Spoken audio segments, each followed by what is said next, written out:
Sa mga kababayan pong may balak bumalik abroad, so kailangan nyo pong magdala ng OAC pa. So paano kumuha ng OAC online? So i-search nyo lang po sa Google yung OAC online na yan, and then punta lang po kayo sa website. Pwede din dito diretso, or kaya dito sa DMW na website. So i-click nyo lamang po yan.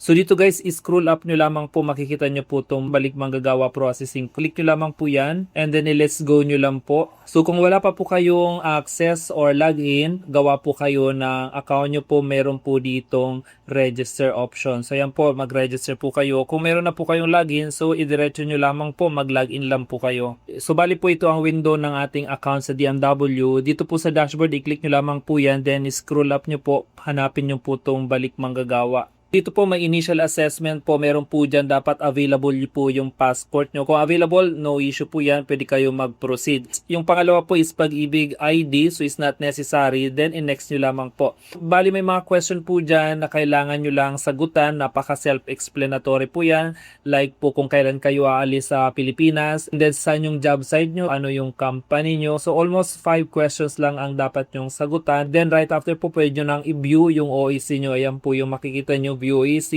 i-click nyo lamang po yan, then i-open nyo lamang po. So bali ito na po yung OAC online nyo, i-print nyo lamang po siya in 3 copies kasi kailangan po siya sa immigration and also claiming 950 na terminal refund.